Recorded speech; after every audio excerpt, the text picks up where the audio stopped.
1984, Chapter 5. In the low-ceiling canteen, deep underground, the lunch queue jerked slowly forward. The room was already very full and deafeningly noisy. From the grill at the counter, the steam of stew came pouring forth, with a sour metallic smell which did not quite overcome the fumes of Victory gin. On the far side of the room there was a small bar, a mere hole in the wall, where gin could be bought at 10 cents the large nip. "Just the man I was looking for," said a voice at Winston's back. He turned around. It was his friend Syme, who worked in the research department. Perhaps friend was not exactly the right word. You did not have friends nowadays. You had comrades. But there were some comrades whose society was pleasanter than that of others. Syme was a philologist, a specialist in newspeak. Indeed, he was one of the enormous team of experts now engaged in compiling the 11th edition of the Newspeak Dictionary. He was a tiny creature, smaller than Winston, with dark hair and large, protuberant eyes, at once mournful and derisive, which seemed to search your face closely while he was speaking to you. "I wanted to ask you whether you'd got any razor blades," he said. "Not one," said Winston, with a sort of guilty haste. "I've tried all over the place. They don't exist any longer." Everyone kept asking you for razor blades. Actually, he had 2 unused ones, which he was hoarding up. There had been a famine of them for months past. At any given moment, there was some necessary article which the party shops were unable to supply. Sometimes it was buttons, sometimes it was darning wool, sometimes it was shoelaces. At present, it was razor blades. You could only get hold of them, if at all, by scrounging more or less furtively on the free market. "I've been using the same blade for 6 weeks," he added untruthfully. The queue gave another jerk forward. As they halted, he turned and faced Syme again. Each of them took a greasy metal tray from a pile at the edge of the counter. "Did you go and see the prisoners hanged yesterday?" said Syme. "I was working," said Winston indifferently. "I shall see it on the flicks, I suppose." "A very inadequate substitute," said Syme. His mocking eyes roved over Winston's face. "I know you," the eyes seemed to say. "I see through you. I know very well why you didn't go to see those prisoners hanged." In an intellectual way, Syme was venomously orthodox. He would talk with a disagreeable gloating satisfaction of helicopter raids on enemy villages, the trials and confessions of thought criminals, the executions in the cellars of the Ministry of Love. Talking to him was largely a matter of getting him away from such subjects and entangling him, if possible, in the technicalities of newspeak, on which he was authoritative and interesting. Winston turned his head a little aside to avoid the scrutiny of the large dark eyes. "It was a good hanging," said Syme reminiscently. "I think it spoils it when they tie their feet together. I like to see them kicking, and above all, at the end, the thong sticking right out and blue, a quite bright blue. That's the detail that appeals to me." "Next, please," yelled the white-aproned pro with the ladle. Winston and Syme pushed their trays beneath the grill.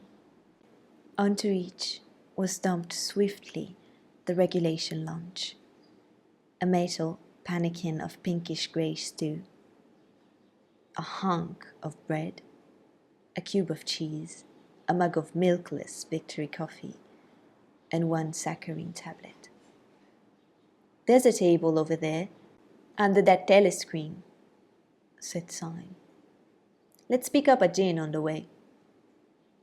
The gin was served out to them in handleless china mugs.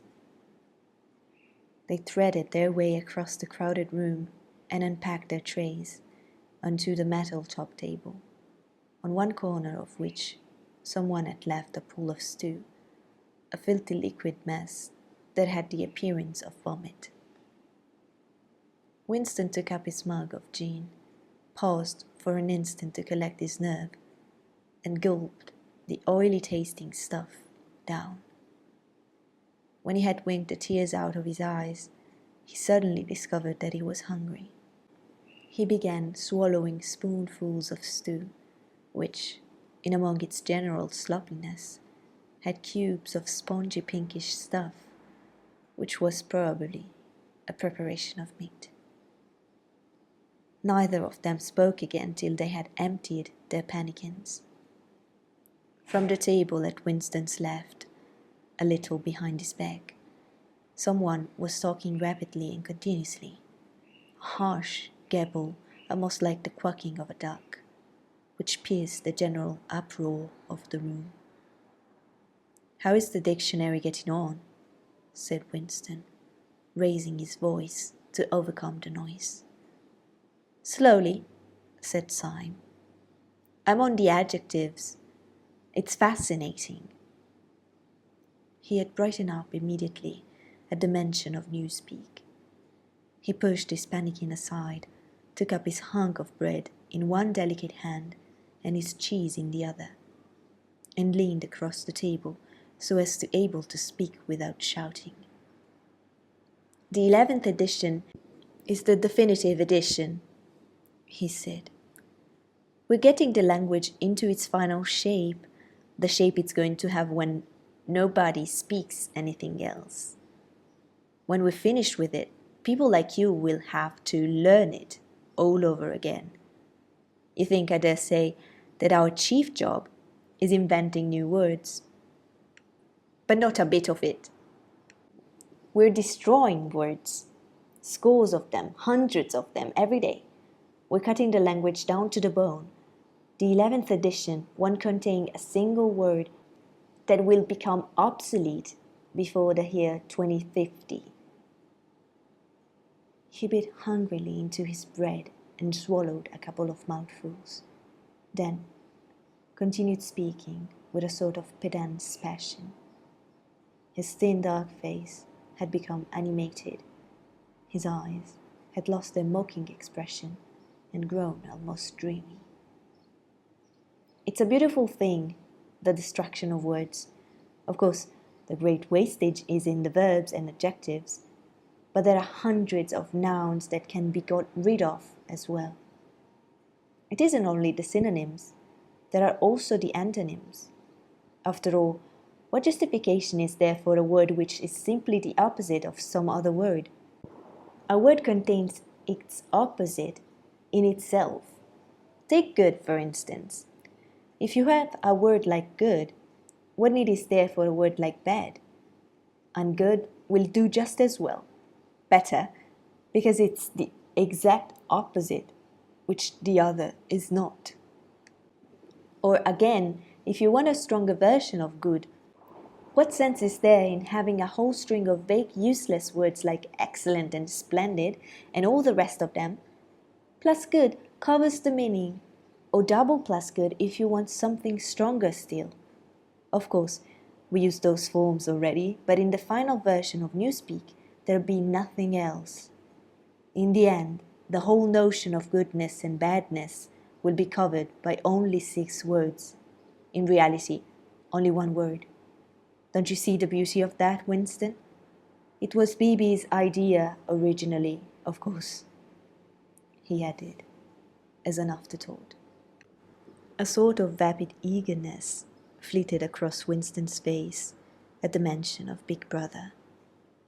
Nevertheless, Syme immediately detected a certain lack of enthusiasm. "You haven't a real appreciation of Newspeak, Winston," he said, almost sadly. "Even when you write it, you're still thinking in Allspeak. I've read some of those pieces that you write in the Times occasionally. They're good enough, but they're translations. In your heart, you'd prefer to stick to Allspeak, with all its vagueness and its useless shades of meaning. You don't grasp the beauty of the destruction of words. Do you know that Newspeak is the only language in the world whose vocabulary gets smaller every year?" Winston did know that, of course. He smiled, sympathetically, he hoped, not trusting himself to speak. Syme bit off another fragment of the dark-colored bread, chewed it briefly, and went on. "Don't you see that the whole aim of Newspeak is to narrow the range of thought? In the end, we shall make thought crime literally impossible, because there will be no words in which to express it. Every concept that can ever be needed will be expressed by exactly one word, with its meaning rigidly defined and all its subsidiary meanings rubbed out and forgotten. Already in the 11th edition, we're not far from that point. But the process will still be continuing long after you and I are dead. Every year fewer and fewer words, and the range of consciousness always a little smaller. Even now, of course, there's no reason or excuse for committing thought crime. It's merely a question of self-discipline, reality control. But in the end, there won't be any need even for that. The revolution will be complete when the language is perfect. Newspeak is Insug, and Insug is Newspeak," he added, with a sort of mystical satisfaction. "Has it ever occurred to you, Winston, that by the year 2050, at the very latest, not a single human being will be alive who could understand such a conversation as we are having now?" "Except," began Winston doubtfully, and then stopped. It had been on the tip of his tongue to say, "except the proles," but he checked himself, not feeling fully certain that this remark was not in some way unorthodox. Syme, however, had divined what he was about to say. "The proles are not human beings," he said carelessly. "By 2050, earlier probably, all real knowledge of Allspeak will have disappeared. The whole literature of the past will have been destroyed. Chaucer, Shakespeare, Milton, Byron, they'll exist only in Newspeak versions, not merely changed into something different, but actually changed into something contradictory of what they used to be. Even the literature of the party will change. Even the slogans will change. How could you have a slogan like 'Freedom is slavery' when the concept of freedom has been abolished? The whole climate of thought will be different. In fact, there will be no thought as we understand it now. Orthodoxy means not thinking, not needing to think. Orthodoxy is unconsciousness." "One of these days," thought Winston with sudden deep conviction, "Syme will be vaporized. He's too intelligent. He sees too clearly and speaks too plainly. The party does not like such people. One day he will disappear. It is written in his face." Winston had finished his bread and cheese. He turned a little sideways in his chair to drink his mug of coffee. At the table on his left, the man with the strident voice was still talking remorselessly. A young woman, who was perhaps his secretary, and who was sitting with her back to Winston, was listening to him and seemed to be eagerly agreeing with everything that he said. From time to time, Winston caught some such remark as, "I think you're so right, I do so agree with you," uttered in a youthful and rather silly feminine voice. But the other voice never stopped for an instant, even when the girl was speaking. Winston knew the man by sight, though he knew no more about him than that he held some important post in the fiction department. He was a man of about 30, with a muscular throat and a large, mobile mouth. His head was thrown back a little, and because of the angle at which he was sitting, his spectacles caught the light and presented to Winston 2 blank discs instead of eyes. What was slightly horrible was that from the stream of sound that poured out of his mouth, it was almost impossible to distinguish a single word.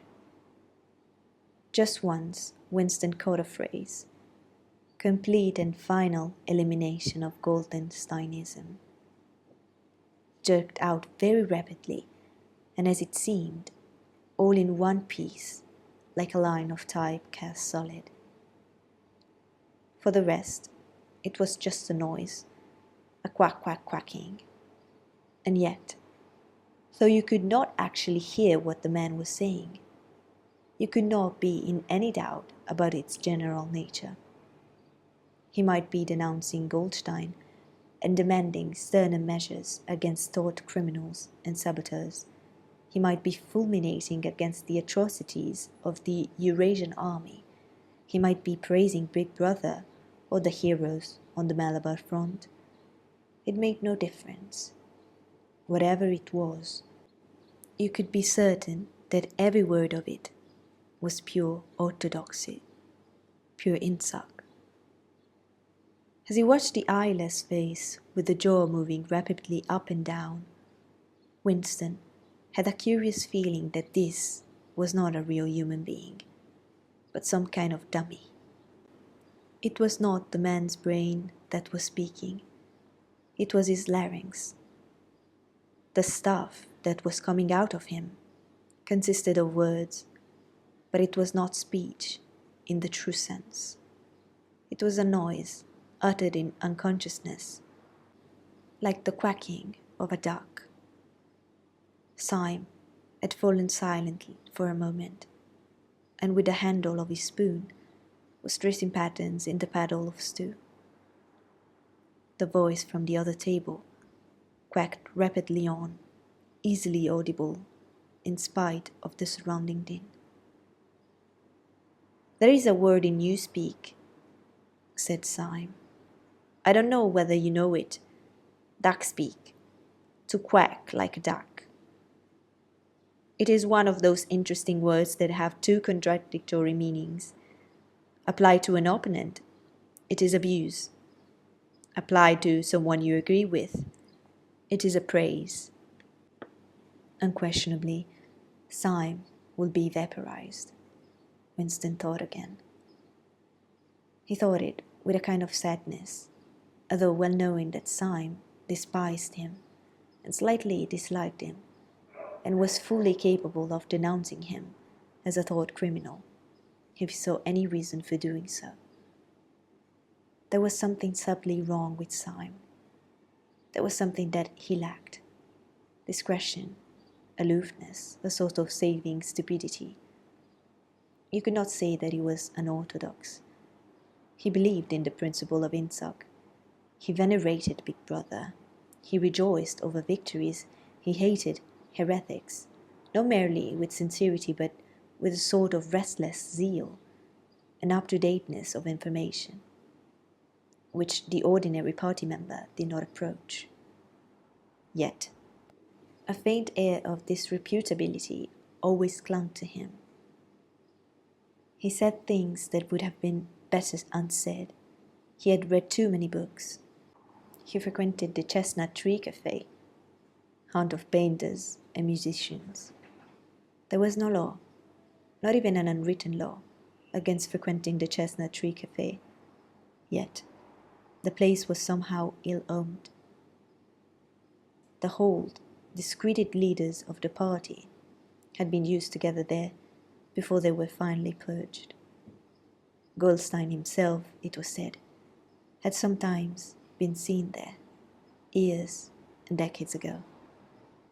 Syme's fate was not difficult to foresee, and yet it was a fact that if Syme grasped, even for 3 seconds, the nature of his, Winston's, secret opinions, he would betray him instantly to the Thought Police. So would anybody else, for that matter, but Syme more than most. Zeal was not enough. Orthodoxy was unconsciousness. Syme looked up. "Here comes Parsons," he said. Something in the tone of his voice seemed to add, "That bloody fool." Parsons, Winston Fellow's tenant at Victory Mansions, was in fact threading his way across the room, a tubby, middle-sized man with fair hair and a frog-like face. At 35, he was already putting on rolls of fat at neck and waistline, but his movements were brisk and boyish. His whole appearance was that of a little boy grown large, so much so that although he was wearing the regulation overalls, it was almost impossible not to think of him as being dressed in the blue shorts, grey shirt, and red neckerchief of the spies.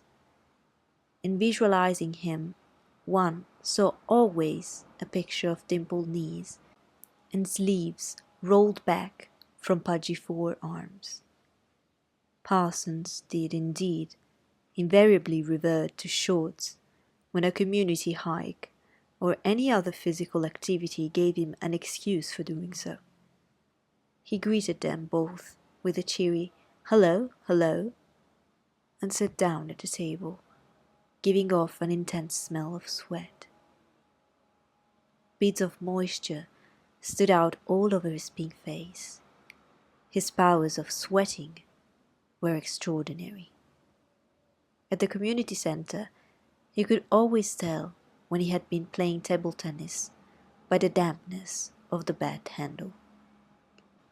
Syme had produced a strip of paper on which there was a long column of words, and was studying it with an ink pencil between his fingers. "Look at him working away in the lunch hour," said Parsons, nudging Winston. "Neatness, huh? What's that you've got there, old boy? Something a bit too brainy for me, I expect. Smith, old boy, I'll tell you why I'm chasing you. It's that sub you forgot to give me." "Which sub is that?" said Winston, automatically feeling for money. About a quarter of one's salary had to be earmarked for voluntary subscriptions, which were so numerous that it was difficult to keep track of them. "For 8th week. You know, the house-by-house fund. I'm treasurer for our block. We're making an all-out effort, going to put on a tremendous show. I tell you, it won't be my fault if old Victory Mansions doesn't have the biggest outfit of flags in the whole street. $2, you promise me." Winston found and handed over 2 creased and filthy notes, which Parsons entered in a small notebook, in the neat handwriting of the illiterate. "By the way, old boy," he said, "I hear that little beggar of mine let fly at you with his catapult yesterday. I gave him a good dressing down for it. In fact, I told him I'd take the catapult away if he does it again." "I think he was a little upset at not going to the execution," said Winston. Well, what I mean to say shows the right spirit, doesn't it? Mischievous little beggars they are, both of them. But talk about keenness. All they think about is the spies and the war, of course. Do you know what that little girl of mine did last Saturday? When her troop was on a hike out Berkhamsted way, she got 2 other girls to go with her, slipped off from the hike, and spent the whole afternoon following a strange man. They kept on his tail for 2 hours, right through the woods, and then, when they got into Hamersham, handed him over to the patrols. "What did they do that for?" said Winston, somewhat taken aback. Parsons went on triumphantly. "My kid made sure he was some kind of enemy agent. Might have been dropped by parachute, for instance. But here's the point, old boy. What do you think put her onto him in the first place? She spotted he was wearing a funny kind of shoes. Said she'd never seen anyone wearing shoes like that before. So the chances were he was a foreigner. Pretty smart for a nipper of 7, huh?" "What happened to the men?" said Winston. That I couldn't say, of course. But I wouldn't be altogether surprised if—" Parsons made the motion of aiming a rifle and clicked his tongue for the explosion. "Good," said Syme abstractedly, without looking up from his strip of paper. "Of course we can't afford to take chances," agreed Winston dutifully. "What I mean to say, there is a war on," said Parsons. As though in confirmation of this, a trumpet call floated from the telescreen just above their heads. However, it was not a proclamation of a military victory this time, but merely an announcement from the Ministry of Plenty. "Comrades!" cried an eager youthful voice. "Attention, comrades! We have glorious news for you. We have won the battle for production. Returns now completed of the output of all classes of consumption goods show that the standard of living had risen by no less than 20% over the past year. All over Oceania this morning there were irrepressible, spontaneous demonstrations when workers marched out of factories and offices and paraded through the streets with banners, voicing their gratitude to Big Brother for the new, happy life which his wise leadership has bestowed upon us. Here are some of the completed figures. Foodstuffs." The phrase "our new happy life" recurred several times. It had been a favourite of late with the Ministry of Plenty. Parsons, his attention caught by the trumpet call, sat listening with a sort of gaping solemnity, a sort of edified boredom. He could not follow the figures, but he was aware that they were in some way a cause for satisfaction. He had lugged out a huge and filthy pipe, which was already half full of cherry tobacco. With the tobacco ration at 100 grams a week, it was seldom possible to fill a pipe up to the top. Winston was smoking a Victory cigarette, which he held carefully horizontal. The new ration did not start till tomorrow, and he had only 4 cigarettes left. For the moment, he had shut his ears to the remoter noises, and was listening to the stuff that streamed out of the telescreen. It appeared that there had even been demonstrations to thank Big Brother for raising the chocolate ration to 20 grams a week. And only yesterday, he reflected, it had been announced that the ration was to be reduced to 20 grams a week. Was it possible that they could swallow that after only 24 hours? Yes, they swallowed it. Parsons swallowed it easily, with the stupidity of an animal. The eyeless creature at the other table swallowed it fanatically, passionately, with a furious desire to track down, denounce and vaporize anyone who should suggest that last week the ration had been 30 grams. Syme, too, in some more complex way, involving doublethink. Syme swallowed it. Was he then alone, in the possession of a memory? The fabulous statistics continued to pour out of the telescreen. As compared with the last year, there was more food, more clothes, more houses, more furniture, more cooking pots, more fuel, more ships, more helicopters, more books, more babies, more of everything except disease, crime, and insanity. Year by year, and minute by minute, everybody and everything was whizzing rapidly upwards.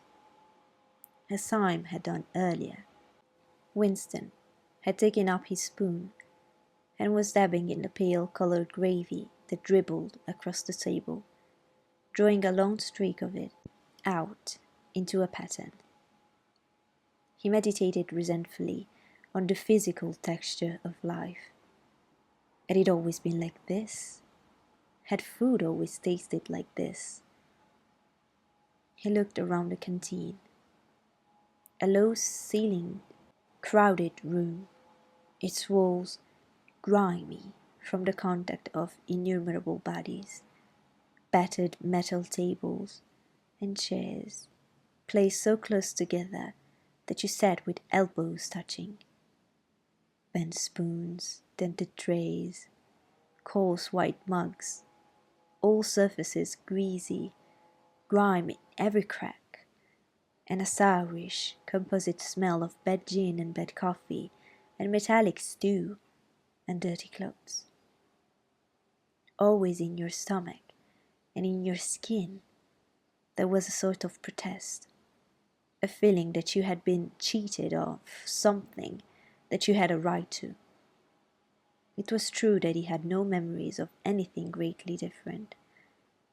In any time that he could accurately remember, there had never been quite enough to eat. One had never had socks or underclothes that were not full of holes. Furniture had always been battered and rickety, rooms unheated, tube trains crowded, houses falling to pieces, bread dark-coloured, tea a rarity, coffee filthy tasting, cigarettes insufficient, nothing cheap and plentiful except synthetic gin. And though, of course, it grew worse as one's body aged, was it not a sign that this was not the natural order of things? If one's heart sickened at the discomfort and dirt and scarcity, the interminable winters, the stickiness of one's socks, the lifts that never worked, the cold water, the gritty soap, the cigarettes that came to pieces, the food with its strange evil tastes. Why should one feel it to be intolerable unless one had some kind of ancestral memory that things had once been different? He looked around the canteen again. Nearly everyone was ugly, and would still have been ugly even if dressed otherwise than in the uniform blue overalls.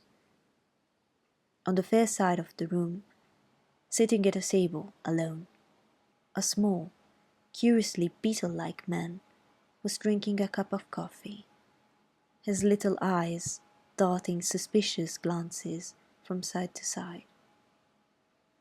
How easy it was, thought Winston, if you did not look about you, to believe that the physical type set up by the party as an ideal, tall, muscular youths and deep-bosomed maidens, blonde-haired, beetle, sunburned, carefree, existed, and even predominated. Actually, So far as he could judge, the majority of people in Hairstrip 1 were small, dark, and ill-favoured. It was curious how that beetle-like type proliferated in the ministries. Little dumpy men, growing stout very early in life, with short legs, swift scuttling movements, and fat, inscrutable faces with very small eyes. It was the type that seemed to flourish best under the dominion of the party.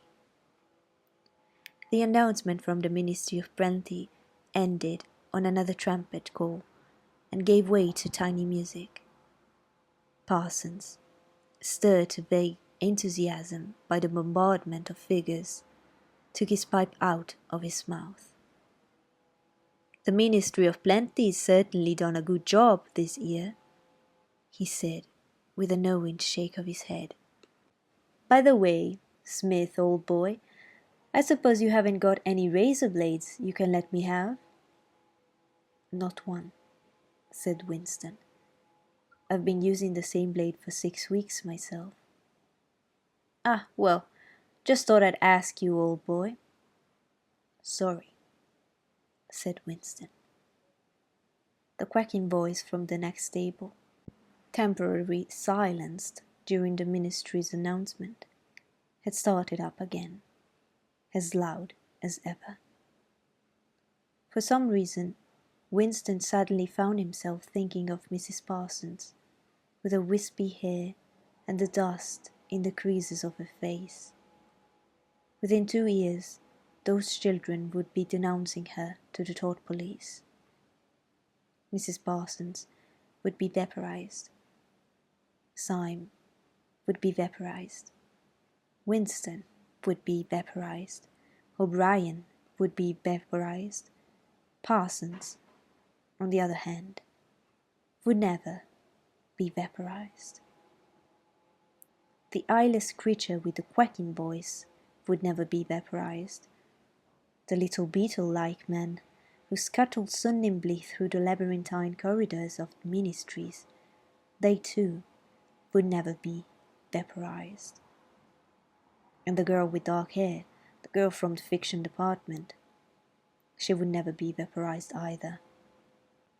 It seemed to him that he knew instinctively who would survive and who would perish, though just what it was that made for survival, it was not easy to say.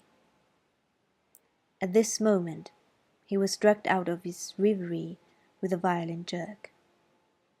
The girl at the next table had turned partly round and was looking at him. It was the girl with dark hair.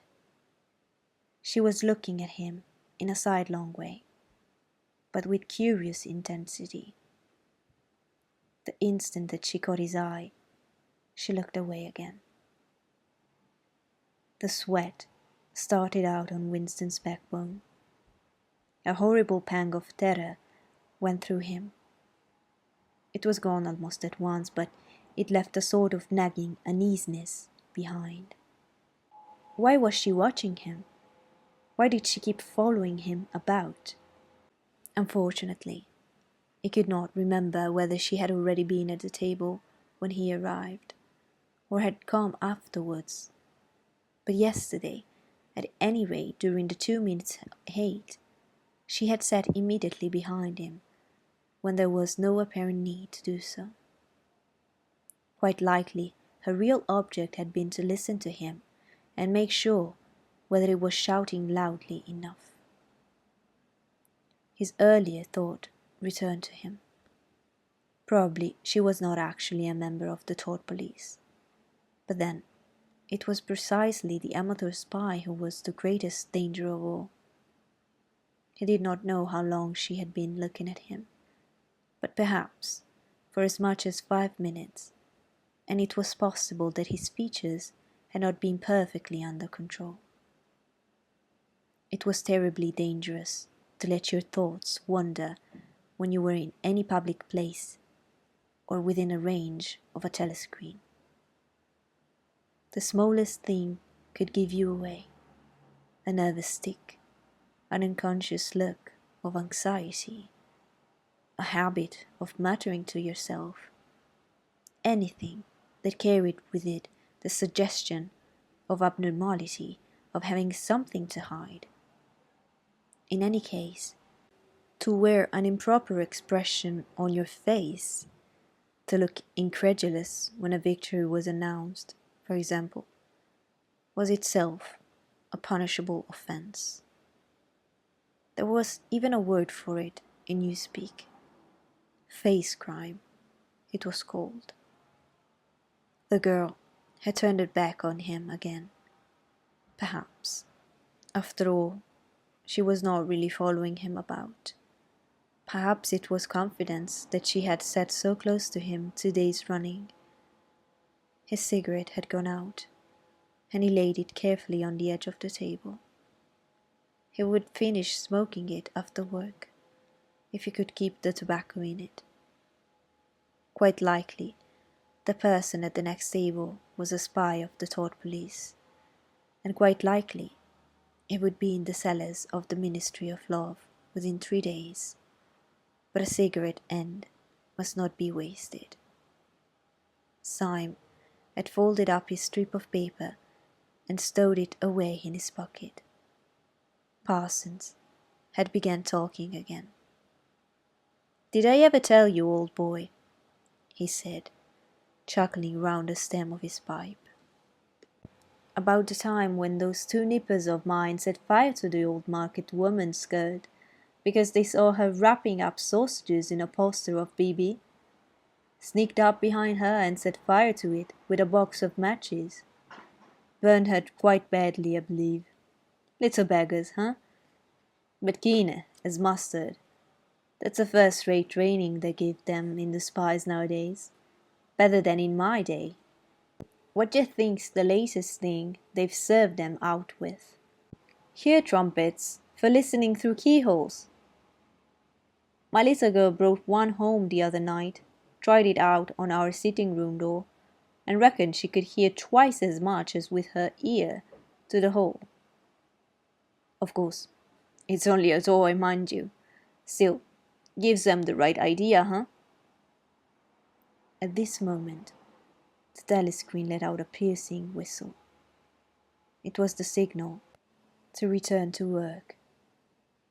All 3 men sprang to their feet to join in the struggle round the lifts, and the remaining tobacco fell out of Winston's cigarette.